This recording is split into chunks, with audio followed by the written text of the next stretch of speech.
Jed, great to have you here. Thanks. And yeah, if you don't mind jumping in and introducing yourself to the group, that would be great. And then educate us and talk to us, and let's have a great discussion. Appreciate it. It's great being here with all of you. My name is Jed Morley. I'm the founder and CEO of Backstory Branding. We're a brand strategy and messaging firm based out of Salt Lake City. We help companies build brands that scale by getting their story straight. Today, we're going to be talking about audience-specific messaging. Feel free to ask questions in the chat. I'll do my best to field them as we go through the material. I want this to be interactive. I see some familiar names and faces. Bob Bench, good to see you. Chad Jardine, good to see you. And I look forward to getting to know others of you as well. If you want to connect afterwards, feel free to reach out. I'm going to put my email in the chat. Happy to schedule a one-on-one if you'd like to share more about what I do, or if you want to partner in some way. So, sharing my screen.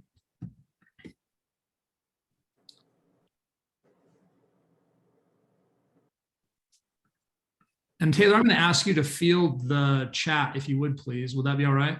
Yep. Okay, great.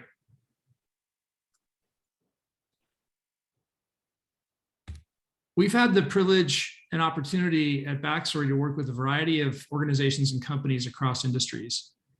Bamboo HR, as some of you may know, is in the HR software space. When we worked with Bamboo HR, they were just 30 people.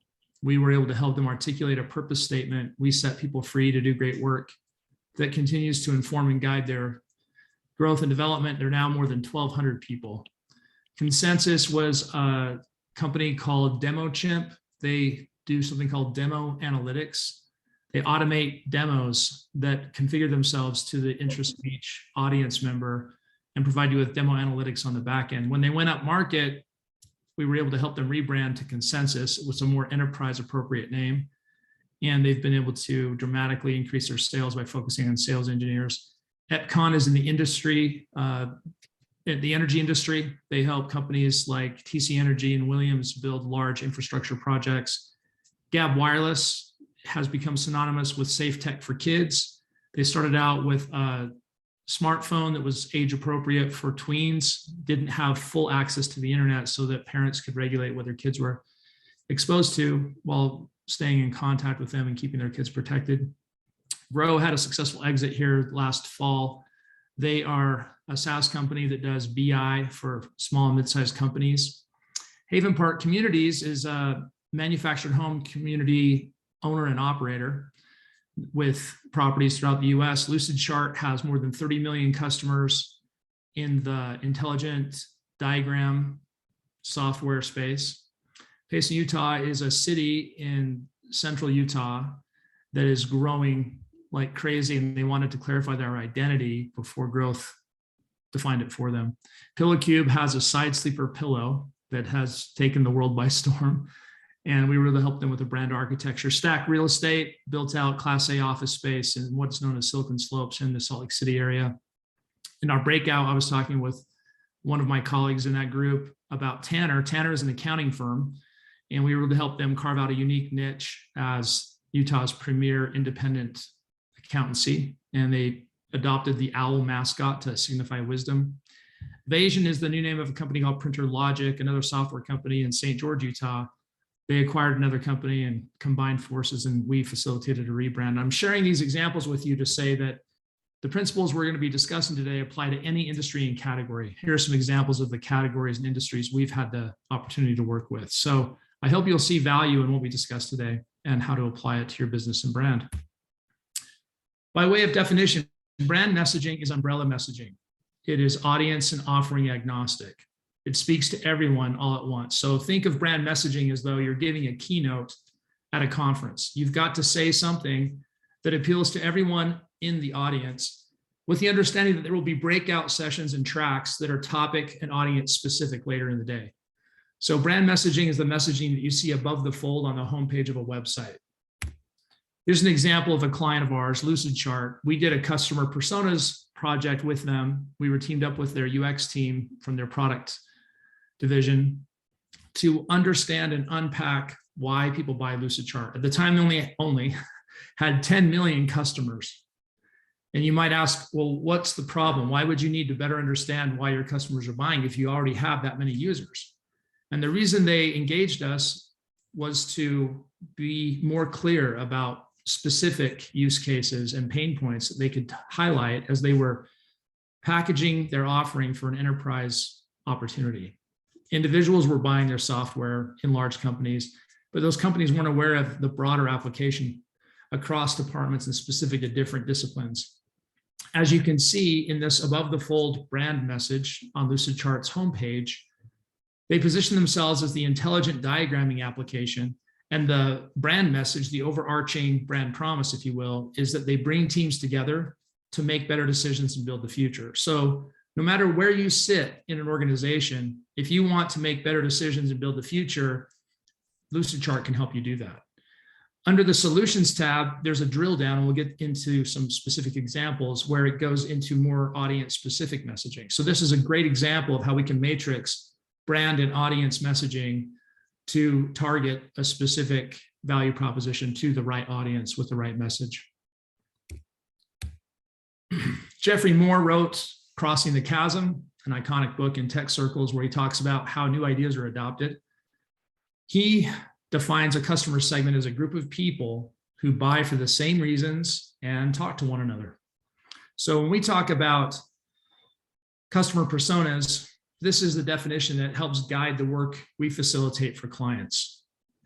Who are the groups of people who buy your service or product you're offering for the same reasons and talk to one another? That last part, and talk to one another, is important because these are communities effectively. These are gatherings, either virtual or physical. We're getting back to where we were pre-pandemic with more conferences, but I think we're never going to go completely back. Here we are on this Zoom call, which is great because it affords us more opportunities to connect with like-minded people. Somehow we've gravitated toward this platform because we have shared interests, and that gives us an opportunity to drive value from messaging that speaks to our collective interests. So I really like this definition because it highlights the fact that we're buying for the same reasons and we talk to one another, therefore we're a customer segment or community. And that's the kind of messaging we're going to be diving into in our discussion today. Characteristics that coincide with audience-specific messaging include targeted messaging, messaging that's directed specifically to an audience or a segment. The messaging speaks to specific pain points, and importantly, it speaks to those pain points and that segment in their language. Sometimes we've grown up in an industry. We're familiar with those pain points and how to talk about them because we've lived them. In other cases, we're going to have to practice the principles of empathy and learn to walk in other people's shoes and see the world through their eyes, even though we aren't them. To be able to unpack these kinds of insights is really important because, as we learned in the case of Lucidchart, we did 70 customer interviews with Lucidchart to uncover insights into the pain that their customers feel, the features, advantages, and benefits that their service provides, and then to match up those pain points with those value propositions so their customer segments would resonate with their messaging. We looked at their brand messaging a moment ago, the messaging that sits above the fold on their homepage. This is a drop down underneath the solutions tab in their top navigation on their website. Lucidchart has broken down by team or by need the value propositions that resonate with the audiences they serve. So for example, if you're a software engineer, Lucidchart helps you plan, understand, and build your network architecture. If you're in sales, you align your revenue teams to close bigger deals faster using Lucidchart. Those are vertical or department or division specific brand benefits. On the right-hand side, we see by need. These are horizontal solutions or value propositions. Regardless of where you sit in an organization, if you want to improve a process or optimize your organization or visualize a technical system, or if you're replacing Visio, Lucidchart can help you accomplish your objectives. So this is a pretty sophisticated example of an organization, Lucidchart, that has been able to tailor their message to each audience to be able to better communicate their value. And as a result, they're now more than 30 million customers strong. I'm not suggesting that everyone needs to go to this level of detail, This is an extreme example of very thoughtful, targeted messaging, and I use it to highlight just how aligned we can be when we take an audience-centric approach. Here's a more detailed view of the engineering aspect of the value proposition. I like to call the paragraph below the headline a blurb. So if you can think about what headlines and blurbs would speak to different audiences, that's a good way to think about building out your audience-specific messaging. The blurb reads, whether you're building new software or optimizing your network, Lucidchart helps you visualize and understand your organization's processes, systems, and projects. Before we did the deep dive to unpack insights that informed these statements, these headlines and blurbs, Lucidchart, of course, had already found a way to resonate with their customers. But now that they were able to be intentional and directed in their messaging, it gave them a much more powerful pitch and value proposition to sell up in the organization, because now they could explain why entire organizations would benefit by highlighting the department-specific benefits and get those enterprise deals, which took their sales and revenue and growth to the next level. Ideal customer profiles, or ICPs, define the characteristics of the companies you target. And ideal customer profiles are relevant to B2B companies. So if I'm a business that sells to another business, I want to identify the defining characteristics of the companies who buy from me. If I'm selling directly to consumers, if I'm B2C, I can bypass this step because it's not applicable and go straight to customer personas. B2B companies need to first define their ICPs and then define their customer personas. When we write customer personas, they're not one-page long dossiers that talk about what someone eats for breakfast, what they drive, what they listen to. The only reason we would go into that kind of detail is if it directly related to what we are offering them. We're looking for short, concise, actionable profile descriptions and definitions that entire teams can use to get on the same page and coordinate all of their efforts in a focused, aligned way. When I say everyone on the team, I'm talking about marketing, sales, client success, product. Creating customer personas can bridge divides among those different teams. Sometimes there's friction between some of these teams because they feel like they have more insight than another. But what we've learned is crafting shared customer personas can really bridge those divides and bring people together and create a shared sense of ownership, because everyone who contributes to the definition of the persona feels understood, feels appreciated, and feels bought into what results from it.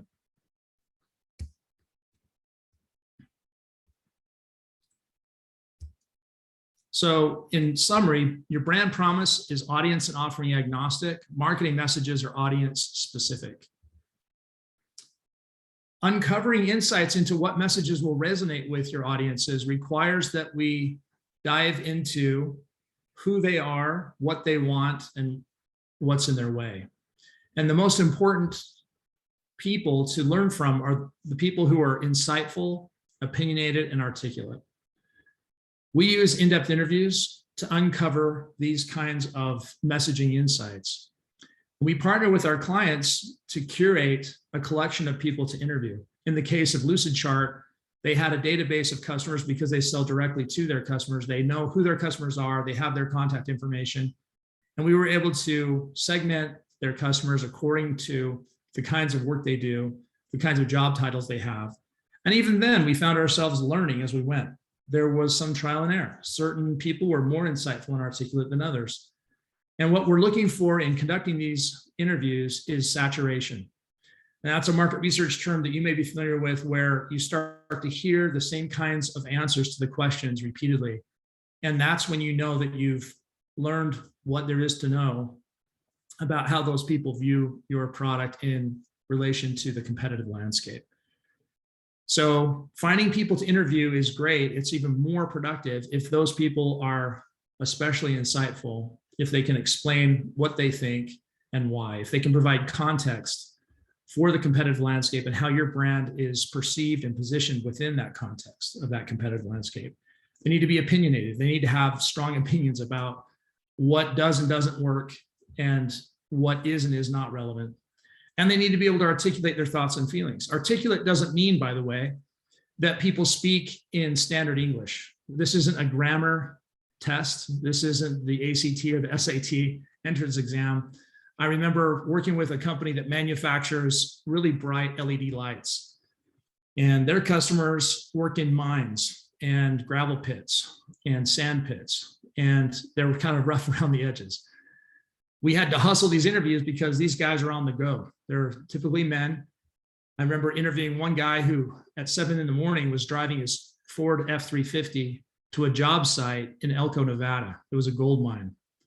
There were some swears. There were some incomplete sentences. He was having to sort of shout over the sound of the engine, but he had a tremendous amount of insight to share. And I was so glad that this guy had accepted our invitation to talk with us, because he cracked the code on key insights and messages that resonated across a variety of different decision makers and influencers. So we need to be careful not to discount someone just because they may not be a chief executive or have the most eloquent way of speaking, because they can still have tremendous insight, even though they may be a little unfinished. The 3 questions, again, that are really powerful to answer in crafting these personas. And I want to emphasize again, it's hugely important not to presume or assume we understand our audiences. If we have a disagreement, if I have a different opinion than Taylor, rather than sitting in a conference room and arguing with one another about who's right, let's go find out firsthand who we're talking to and what they care about.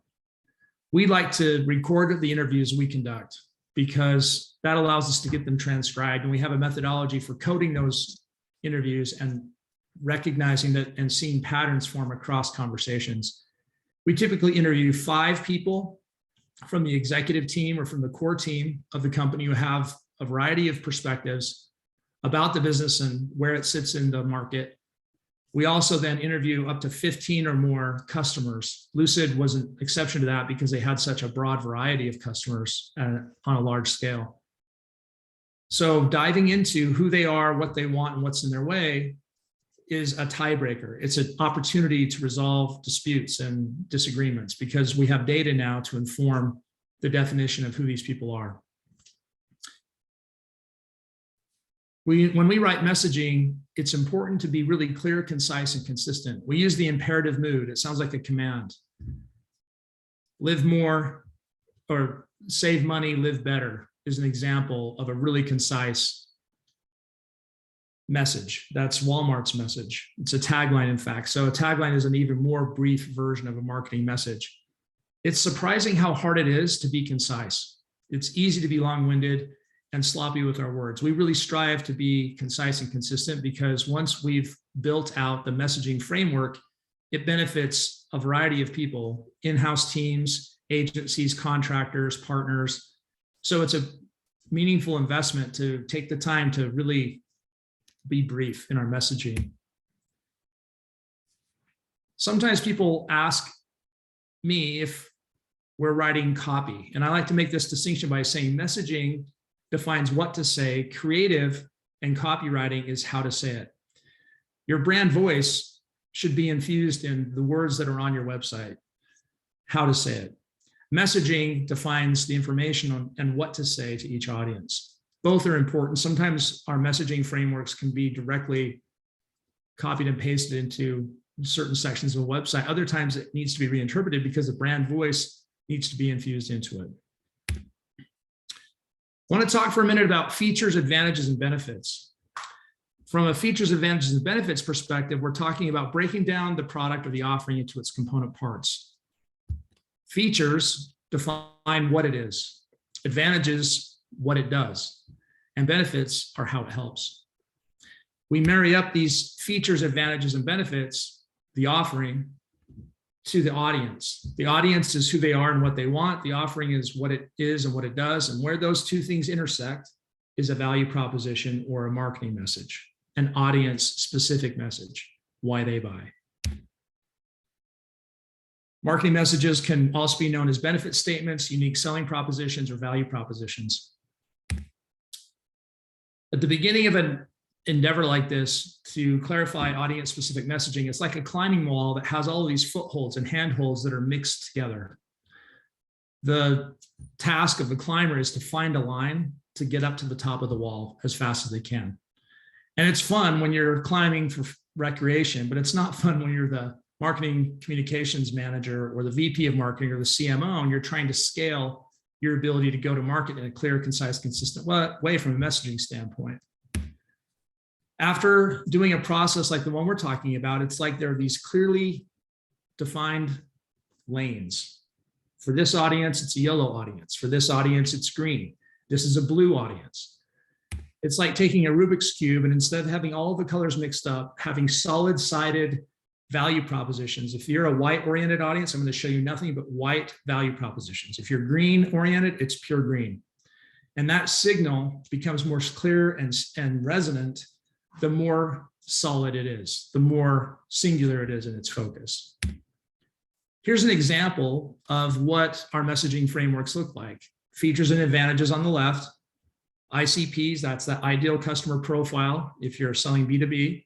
And then personas within the ICP, and where the benefits and audiences intersect is where the value proposition is, the audience-specific message. And we believe you can't scale until you get your story straight. So until you've mapped out those messages, it's really difficult to scale because only a few people know the right messages for the right audiences. And it's difficult to share that insight and information unless you've done the work to make it clear, concise, and consistent. So alignment's a major benefit of this type of approach. Here's an example of a message map that we created for a company called Connectify. Connectify is an AML software company and professional services firm. They sell software that helps casinos be compliant by not letting dirty money into their places of establishment. We had defined the ICP. The ideal company profile or customer profile was interactive gaming companies. Who are they and what do they want? They are C-suite executives who want to grow their businesses without having to worry about compliance. They want to remove obstacles to launch while maintaining a good reputation. What's in their way? A highly regulated business environment that makes it difficult to grow. They can't afford an expensive chief compliance officer or spend $1,000 or more on AML specialized law firms. And they can't get gaming licenses or process credit card payments without putting compliance policies and procedures in place.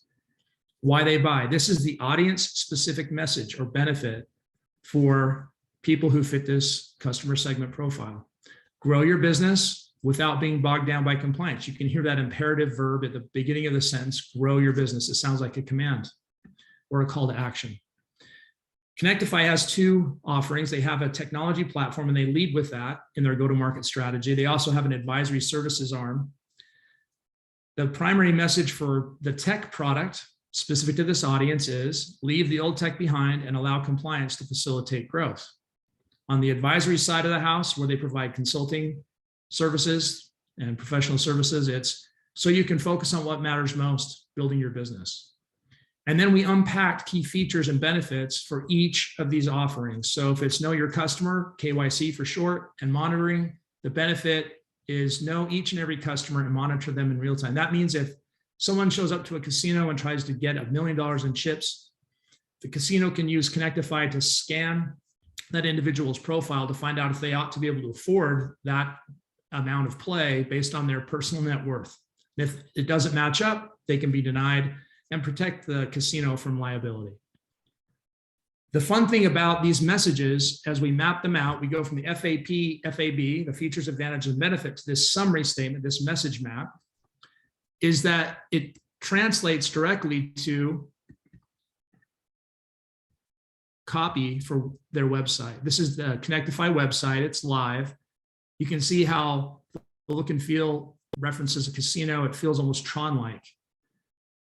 They derived specific messages from the message map and the company overview we wrote for them to be able to write copy for their website. And they've applied it consistently across other customer touch points like their trade show graphics, battle cards, collateral, proposals, pitch decks for investors and for enterprise customers.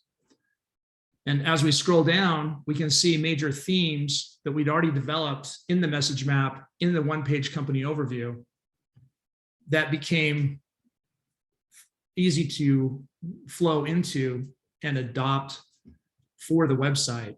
So instead of looking at a blank screen or a blank page, it was a progression. It built off of the insights that came from the interviews that we translated into the FAB, the features, advantages, and benefits that were audience specific, into the message map, and eventually expressed itself as copy, getting easier and easier at each step of the way because we had audience specific messaging that grew out of a shared understanding of what the founders knew from having grown up in the industry, combined with an outside perspective to create a sense of resonance and connection. We've covered what I had hoped to present today. I'm open to fielding Q&A if Taylor, if you'd like. Totally. Jed, this is amazing. I was just texting my partner Spencer and saying, this is like I'm being in a MBA marketing class and getting it all in 40 minutes, like a whole semester here in 40 minutes. So this is amazing.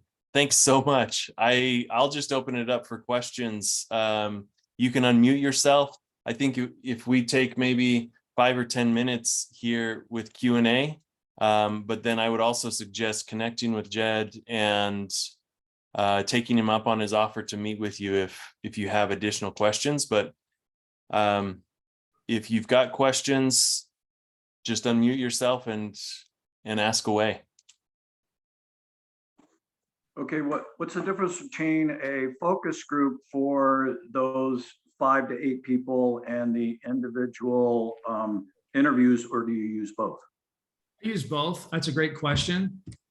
I feel like, Harley, there are times when in-depth interviews are appropriate if there's a especially technical topic or if someone's a particularly high-level executive. I recently did a project for Betty's, the zippered bedding company, and we did triads. We got 3 customers in a group online, and that worked really well because it's more of a conversational topic. Whereas if I'd had 3 CIOs for the project we're doing for Claravine, the marketing automation analytics company, it would have been very difficult because they have such specific and subtle, nuanced use cases that it would have been difficult for them to find common ground. And we wanted to explore those differences in a nuanced way. So Betty's worked well as a focus group because it was a more conversational topic and a more ubiquitous problem. Claravine was more individualistic. And so we did in-depth interviews in that case. So it's really specific to the brand and the people you're trying to derive those insights from.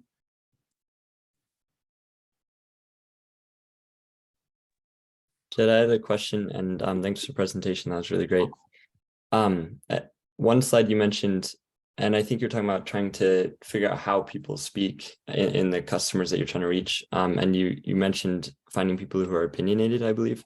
And I'm just curious, one, kind of how do you look for those people? And 2, can you trust their feedback? Are they similar to other people who are maybe less opinionated in the space? Can you just dive into that a little bit? Validation, Parker, as you know, is always really important.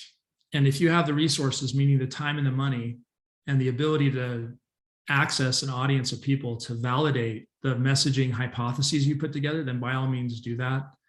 Oftentimes, the clients we work with don't have that kind of time or money. So what we look for is that saturation factor. When you start to hear the same things repeatedly, you know that you've hit a nerve, that you're onto something.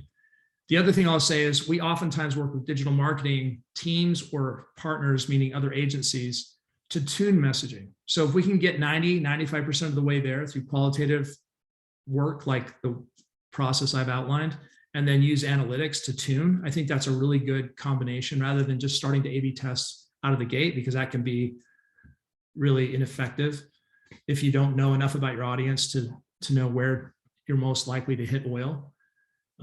So I'm not talking about the loudest voice in the room. I'm talking about someone who isn't afraid to speak their mind. And we collaborate with our clients to be able to identify participants for these interviews. They know their customers best, their partners best.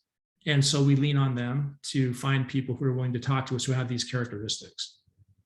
We also, in the case where there isn't already a customer base, if it's a pre-market company, we do surveys and we look for interesting comments and open-ended questions in those surveys to identify people who can participate in interviews who are likely to be more insightful and opinionated.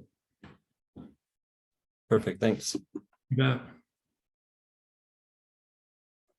So let me follow up on a couple of things that triggered in me. You talk about the messaging hypothesis, and then it's not always the loudest voice, but those that reach the pain point, but then also providing a safe place for anyone to talk is what I think your company wants to do. And then if you are using data analytics, then if everybody's saying the same thing, that may have more weight to the still small voice that is just barely squeaking. So I'm wondering if you've ever used a null hypothesis to kind of flush out the weight of everybody who's saying, yeah, I agree, yeah, I agree. And you go, well, then what about those people who don't agree with you? That's a good question. In terms of testing messaging, we've developed a process of writing our best guess of messaging. We call that the minimum viable message. We have a process, message market fit, where we, just like product market fit and the lean startup process and principles that Eric Ries has made popular, we take our best guess at what we think the right message is. And that may be based on the founder's perspective only, if it's a new business and they don't have a big customer base. Or it may be informed by those internal and external interviews, or just the internal interviews, and then we test it with the external interviews. The learning process works when your intent is to delight the customer and to resonate with them rather than be right, to find the right message instead of be right. And if that's your intent, people are willing to help you. We've gone to conferences and trade shows where we've just openly said to people who are at the show, prospective customers and other vendors who know the customer audience we're trying to resonate with, we're a startup and we'd love your feedback on our messaging. Would you give us your feedback? And 8 times out of 10, people are happy to do that. And we give them a gift card to thank them for their time. And we record them and just have a simple one sheet, and just get their reaction to the messaging. And we iterate that. We had a client that was in the software industry for agriculture, and we went to a show in Fargo, North Dakota, and we assumed that they knew what cloud-based meant, and they didn't. It was a total miss. And the reason for that was we had mistakenly used a message that was relevant to an investor audience and assumed it would make sense to growers, to farmers, and it just didn't. So in co-creative mode, we collaboratively figured out what did resonate. We revised the messaging for the next show and improved it from there. Jed, this is awesome. I think we're at time for today, but I'm guessing there are a lot more questions. You'd put your email in the chat. Are you okay with people just reaching out to you if they've got additional questions? You bet. Happy to talk. Thanks, Taylor. Yeah, thanks for your time. This has been amazing. We'll have this recording posted soon and let everybody know, because I felt like I was drinking from a fire hose, and so I need to rewatch this. So great and amazing information, Jed. Really appreciate it. You're welcome. My pleasure. It was great being here. Thank you, Thanks Jed. everybody for joining.